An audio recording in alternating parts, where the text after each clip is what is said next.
Hey everyone, my name is Preeti Singh and I am a certified life coach, relationship coach and a healer.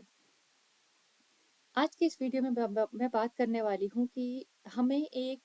Relationship coach की ज़रूरत क्यों पड़ती है या फिर हर किसी के लाइफ में एक रिलेशनशिप कोच क्यों होना चाहिए। तो सबसे पहले तो ये समझते हैं कि रिलेशनशिप कोच या रिलेशनशिप कोचिंग होती क्या है। तो बेसिकली रिलेशनशिप कोचिंग का मतलब ये होता है कि हमारे लाइफ में देखिए दो तरीके के रिलेशनशिप्स होते हैं।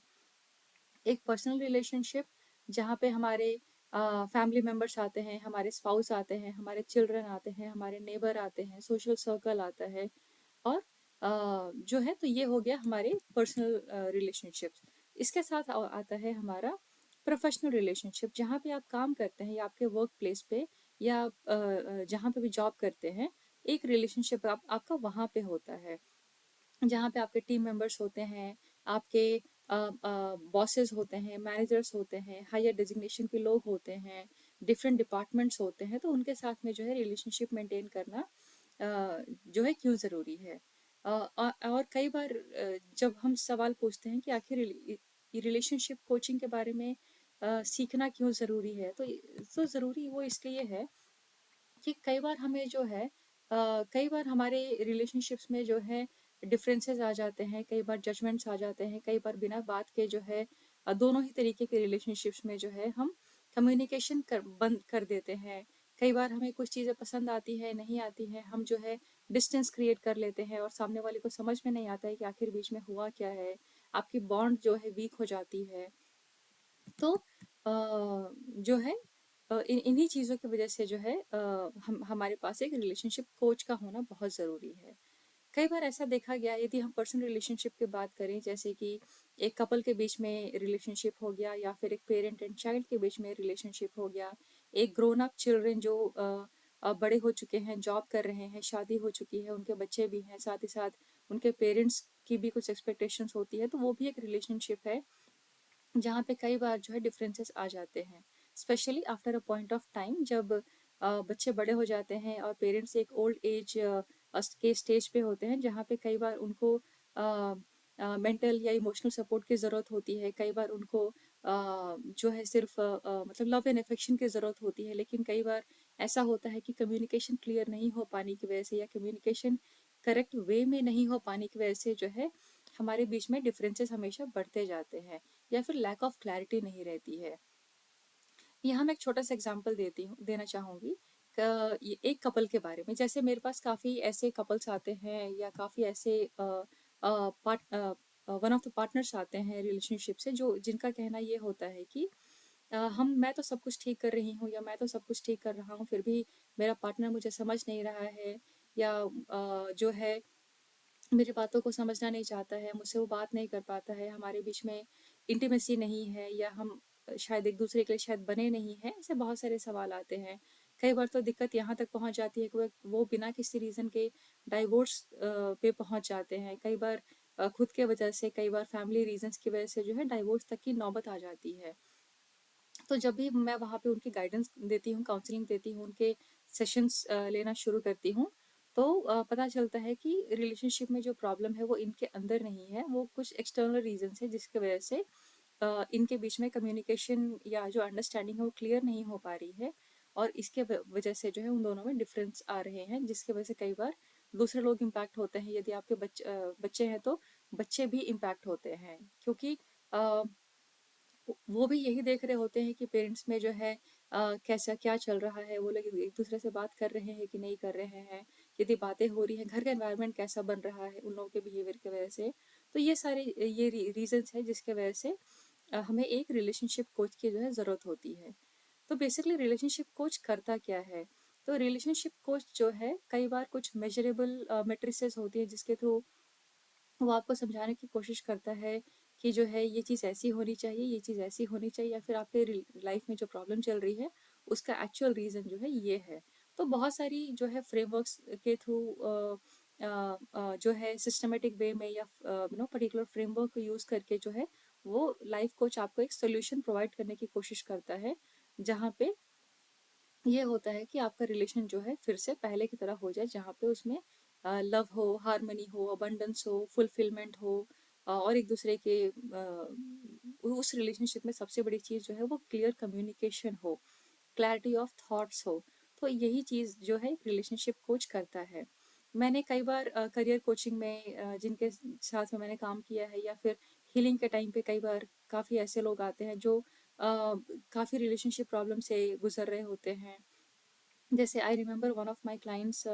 जो मेरे साथ जिन्होंने मुझे कांटेक्ट किया था करियर के रिगार्डिंग। तो जब मैं उनकी कोचिंग करना शुरू किया तो धीरे धीरे ये भी पता चला बातें करने से कि उनका जो लाइफ का जो मेन प्रॉब्लम है, जो उनके जॉब पे रिफ्लेक्ट हो रहा है, वो उनका रिलेशनशिप इशू है। वो घर पे अपने लोगों से जो है रिलेशनशिप मेंटेन करने का तरीका शायद समझ नहीं पा रहे थे, या वो जो है एक एरोगेंट वे में बिहेव करते थे, या फिर वो हमेशा जो है अनक्लियर होते थे उनसे कम्युनिकेशन करने के टाइम पे। एंड सेम चीज़ उनके सेम बिहेवियर जो है उनके वर्क प्लेस पे रिफ्लेक्ट हो रहा था,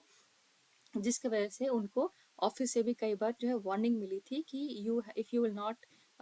B communicative, if you will not be confident enough, I think we will have to take a decision on you. तो जो है इस कहने को तो सिर्फ एक रिलेशनशिप प्रॉब्लम है, लेकिन वो रिलेशनशिप आपके वर्क प्लेस को भी या फिर आपके करियर या बिजनेस को भी कैसे इम्पैक्ट सकता है, ये जानना बहुत ही ज़रूरी है। फिर मैंने उनकी जो है कई सेशंस पे उनकी उनकी फैमिली के साथ जो है, उनके स्पाउस के साथ जो है उनकी काउंसलिंग की, कई बार सेशंस में उनको इंक्लूड किया, और with in couple of weeks उनके बीच में रिलेशनशिप इतना अच्छा हो गया कि जो है वो काफ़ी चीज़ें जो है साथ मिलके करने लगे, काफ़ी चीज़ों में इन्वॉल्वमेंट दिखाने लगे, दोनों लोग मिलके डिसीजन लेना शुरू कर दिए। कुछ भी घर में लाना है, ले जाना है, या घर में कुछ भी चेंजेस करने हैं, या जो भी लाइफ में उनके चेंजेस करने हैं,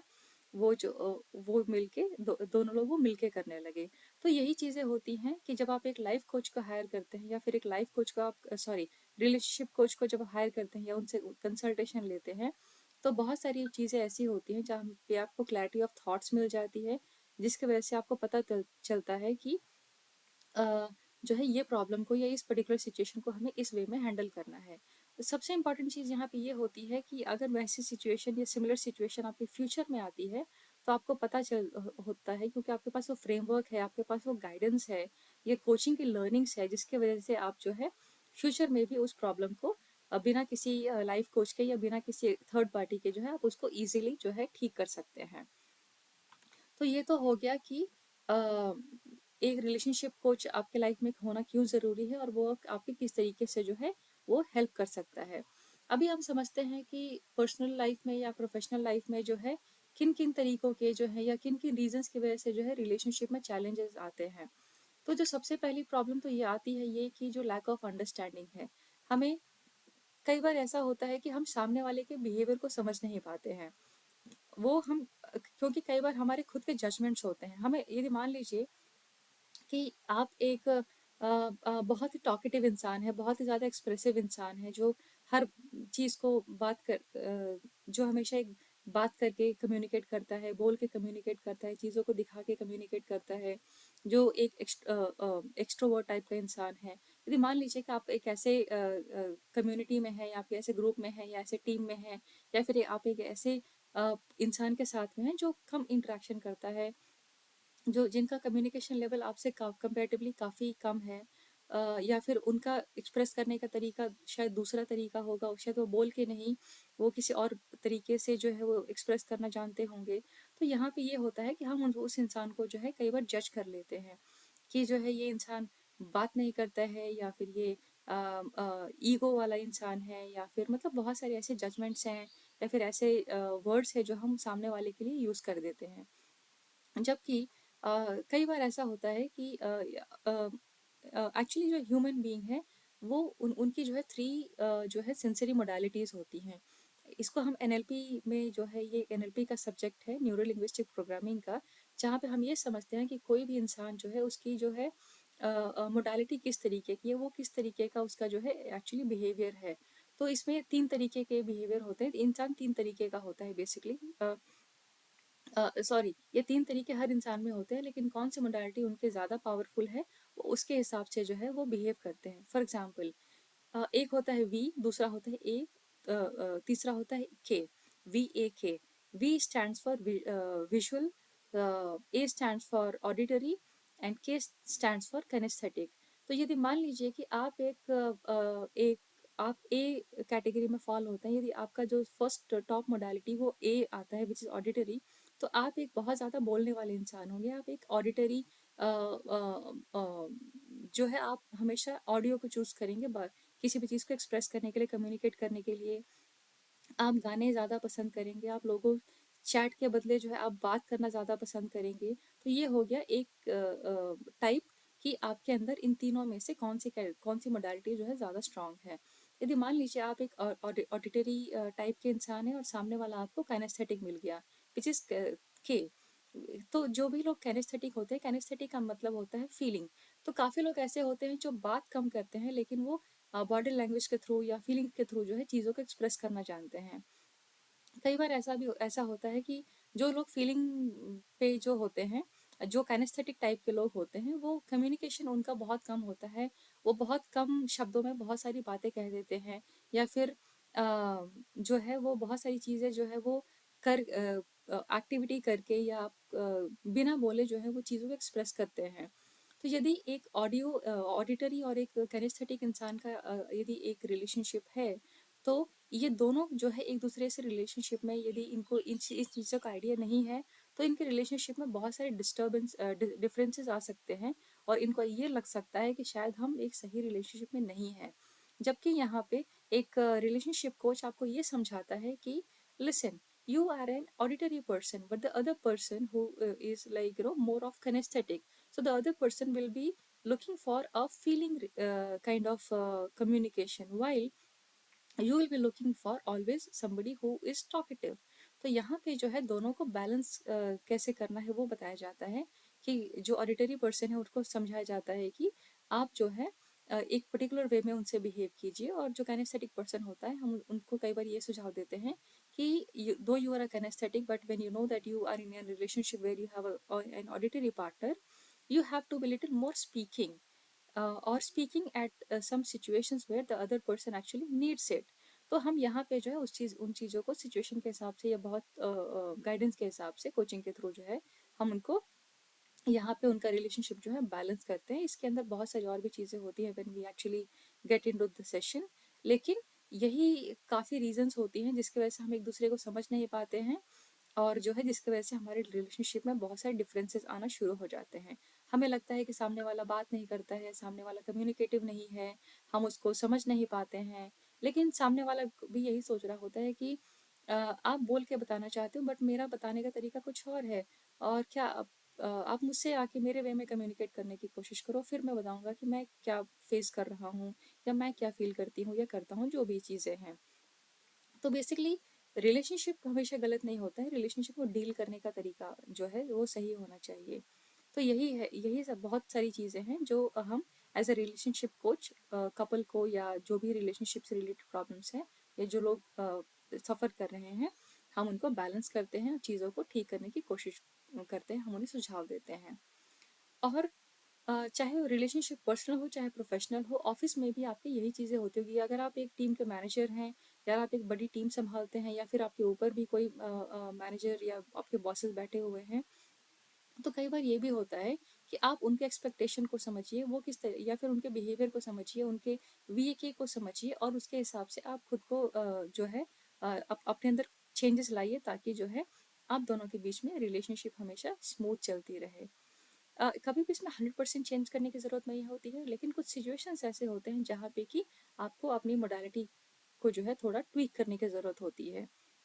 यदि मान लीजिए कि आपके ऑफिस में आप एक टीम को संभालते हैं, और आपके टीम में 5-6 लोग हैं, जिसमें से कि कुछ लोग तो ऐसे हैं जो काफ़ी बातूनी हैं, कुछ लोग ऐसे हैं जो बहुत शांत रहते हैं, जो आप टाइम पे काम करते हैं, टाइम पे हर चीज़ करते हैं, और वो ज़्यादा पिक्चर में रहने की कोशिश नहीं करते, क्योंकि जो भी काइनेस्थेटिक लोग होते हैं वो बहुत मिनिमम जो है एक्सप्रेसिव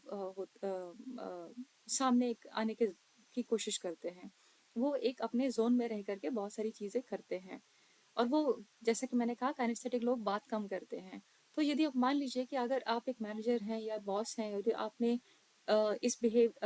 इनके बिहेवियर को या इनकी मोडालिटी को समझा नहीं, तो यहाँ पे ये हो जाएगा कि आप हमेशा एक डाउटफुल सिचुएशन में रहेंगे, कि आपको कई बार ये लगेगा कि जो टीम मेंबर्स जो है ज़्यादा बात कर रहे हैं, वो शायद काम भी ज़्यादा कर रहे होंगे, और जो या फिर उनकी जो भी चीज़ें होती होंगी आपके हमेशा आपके सामने रहती होंगी कि वो क्या कर रहे हैं, क्या नहीं कर रहे हैं, किस तरीके के रिजल्ट्स हैं। आप जो भी बोलेंगे उनके सामने से भी वो बोलचाल वाली भाषा आएगी, and the same response you will see. लेकिन जो कैनेस्थेटिक लोग हैं वो जो है कम बात करते हैं, जहाँ पे कई बार आपको खुद स्टेप लेना पड़ता है, उनसे पूछना पड़ता है कि आप क्या कर रहे हो, क्या नहीं कर रहे हो, and based on that they will explain you कि what they are actually up to. And कई बार ये भी यहाँ पे ये भी लगता है कि जो लोग काइनेस्थेटिक होते हैं आपकी टीम में कई बार आपको ये क्लियर नहीं हो पाता है कि जो है वो उसके दिमाग में चल क्या रहा है। कई बार हमें लैक ऑफ क्लैरिटी हो जाती है, जिसके वजह से आपका उस टीम मेंबर के साथ में या उस टाइप के टीम मेंबर्स के साथ में कई बार रिलेशनशिप उतने स्ट्रांग नहीं हो पाते हैं। तो ये था आज के वीडियो में रिलेशनशिप के रिगार्डिंग कुछ टिप्स कि रिलेशनशिप्स में कितने तरीके के चैलेंजेस आ सकते हैं, कौन कौन से मोडालिटीज़ होती हैं, कैसे रिलेशनशिप को हैंडल करना है, और